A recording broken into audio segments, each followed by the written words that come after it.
Hello my lovelies, so great to have you here. Today I'm really excited to bring you a really fun and very challenging look.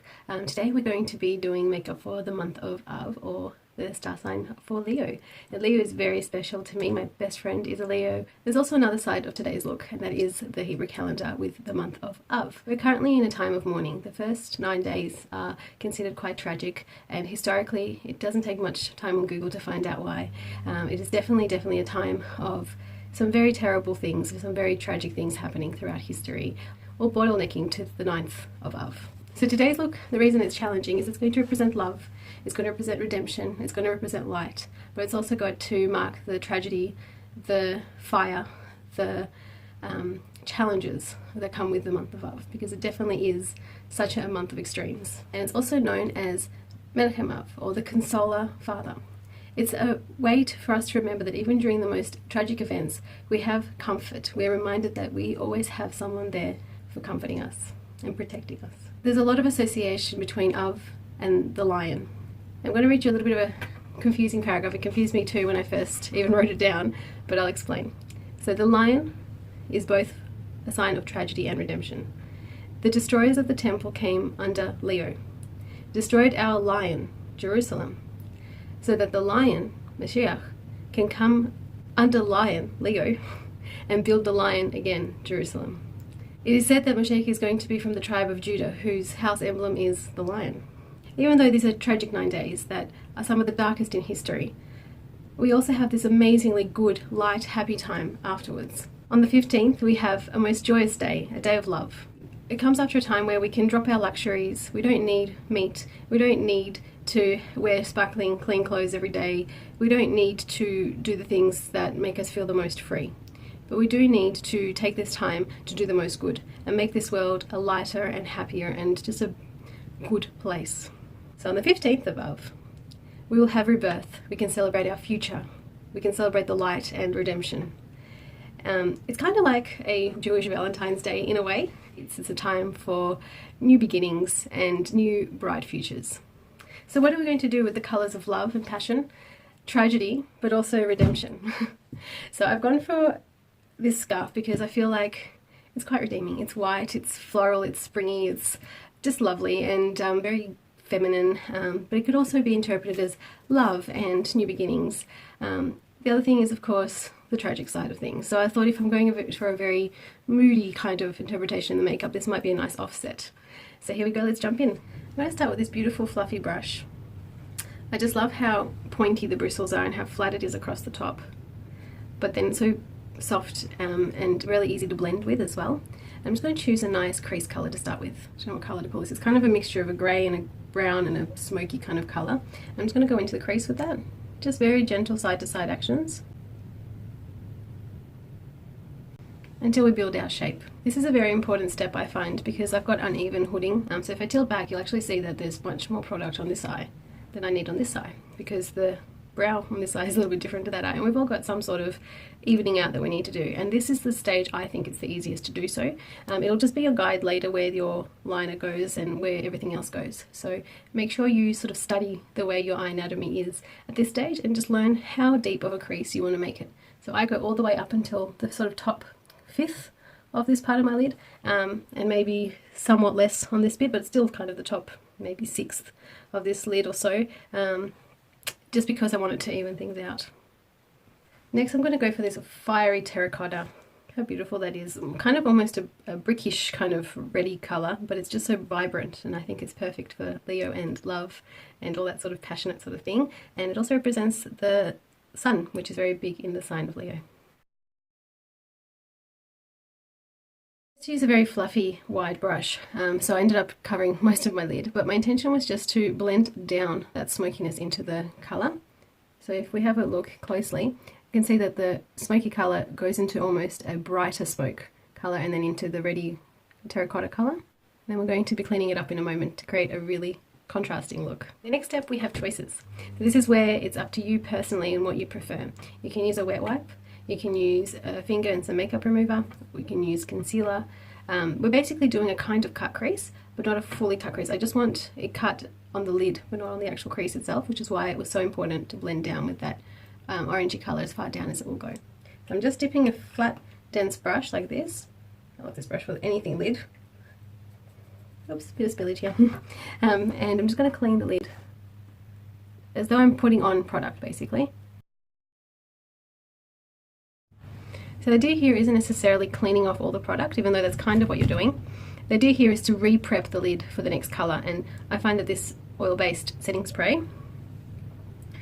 is really a jack of all trades, really. It does everything from priming to setting to prepping to just feeding the skin as well. It's a lovely little product. So if you've got a decent priming spray or setting spray, I bet you it would work as well.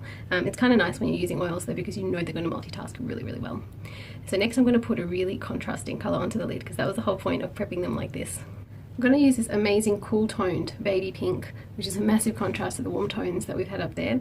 And what's more is it wouldn't go over the orange, it would probably just blend in with it. So that's why we had to clean everything up. And we're just going to very gently, because the brush is wet as we already know from the setting spray, just swipe it on.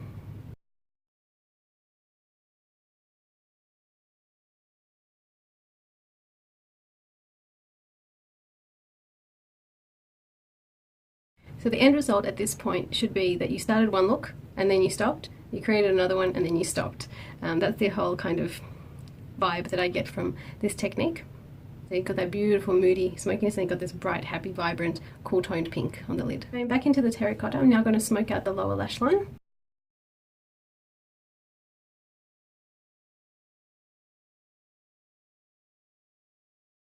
So this definitely is a much bigger brush than what I could have used for this, but I find that using a big brush gives you much more diffuse technique.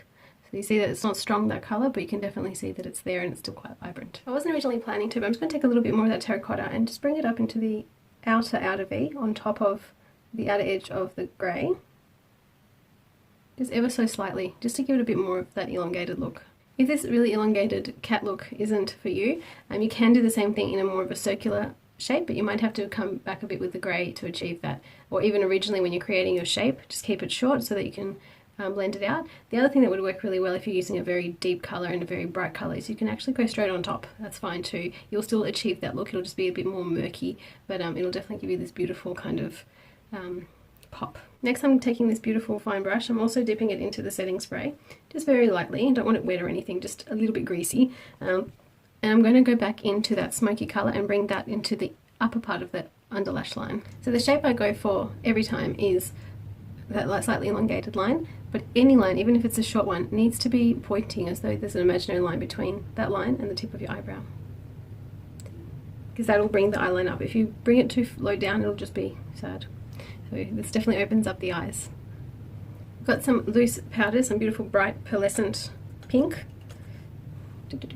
Very bright, just to go in the inner corners there and probably under the brows once I've diffused a little bit off the brush. I think the white, almost pinky specks are perfect for the theme as well, and they go quite nicely with the tickle. So this is a look that's popping up on Instagram quite a lot when you just randomly scroll, and I really wish I'd actually stopped and had a bit of a closer look at what somebody else had done so I could get it exactly right, but instead I'm going to have to just make it up.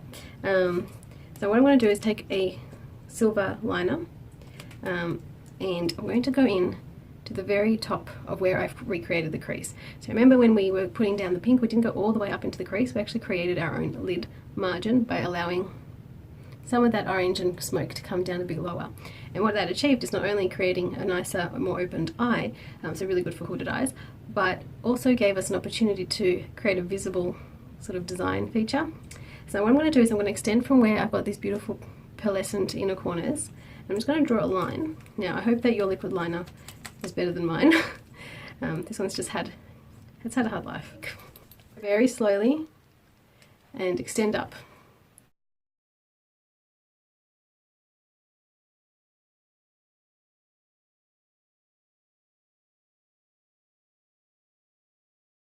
That's where we're at this point. So the idea is that if you're doing an Instagram eye, you'll see it obviously, but even if you look straight ahead, it'll still just be right there where the smoke and the depth and the shadow finish from your terracotta smoky look. But if you look, tilt your head back, or if you show your lid, there's actually quite a distance between where that stops and this starts. So that's where you've got to put it, right at that visible margin. So do go slow. It's easy to to get it wrong, especially when you're working with light colours and bright colours together. It's kind of not the easiest thing to see as well. So don't put your silver liner away yet. I have more plans for it, but I think it's time just to do a black line, just to add drama, to maybe do a bit of a sultry kind of addition onto this look for the lovers of the 15th of Av, but also to mark the seriousness and the dramatic time in history of destruction, of a people being taken away from their home, and all those crazy historical things that always just seem to happen in these days. So as an ode to remembering the things that we are mourning about now. Okay, line is done. Now what I've done different is I've tried to go as thin as I can. So normally I would start thin and maybe thicken up a little and go kind of up into more of a cat eye, but that was not the intention here today. So I've done a very consistent line to the point where I haven't actually filled in the corner there either. Two benefits of that. One is I can use this opportunity to even out my eyes. So if we look at it like this, they're not even. No one's eyes are.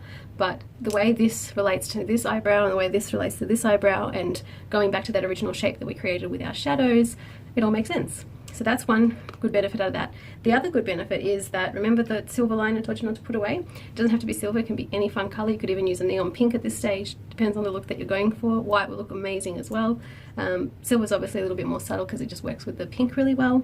That's the other thing I was going to say. Don't have to do pink. I'm going with a theme here today, but you could do purple, you could do blue, you could do green, and still use the terracotta and the smoke. That's the beautiful thing about this half look, is any color would be amazing here. In fact, I'm tempted to do all of this again with like a neon orange or green or something. Really tempted. Anyway, creative mind. Okay, so going back into that silver, excuse me, I need my close-up mirror, right under where the black is, but not over where the smoke is. So if I pull it out there, you'll actually see there's a pink line in between, which I haven't covered yet. And in that line, very gently, there you go, tapped in some silver.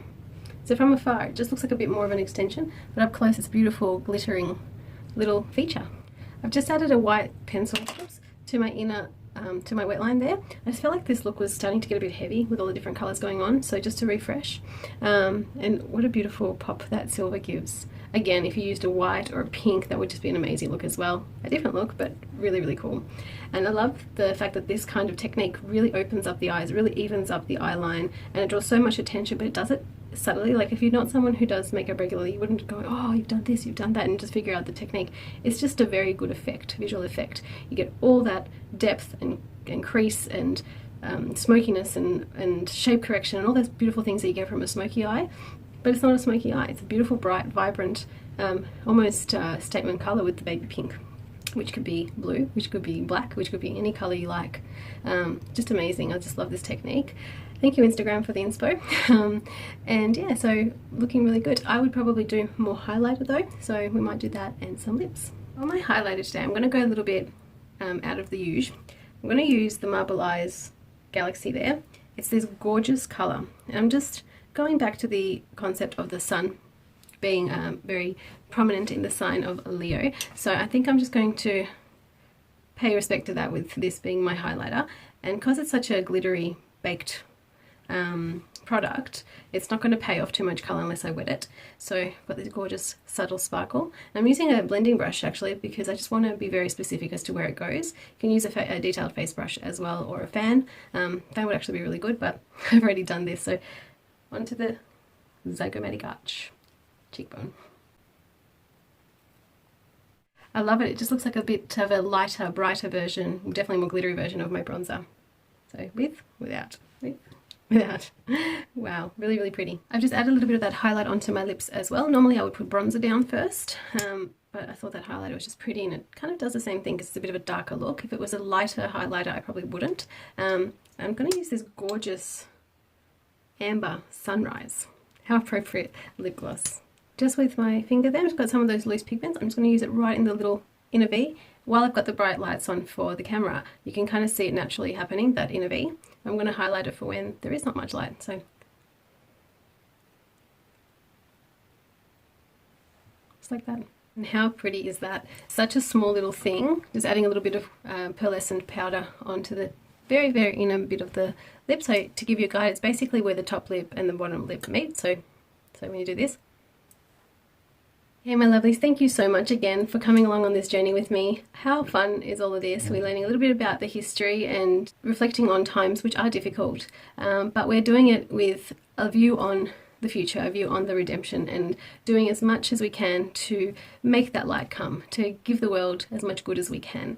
I really do think about that a lot. I really do try to do my bit. It's not always possible, we are only human, but we can do whatever we can do, and I think that sometimes if the opportunity presents itself, then it was meant to be, and if it doesn't, then you've done what you can, and that's good too. I hope all of you are really well wherever you are in the world watching this, and do try and just pay someone a compliment, or maybe just smile at somebody when you're crossing the street. You never know, it might just change their day, and it might just be that little bit that they need to make their lives a little brighter. If you have a little moment, just click like and maybe leave a comment. If you haven't done so and you would like to, please subscribe. I would really love this channel to grow. I know it's really hard these days, but it would be nice if it did. And otherwise, please have an amazing day, and thank you again.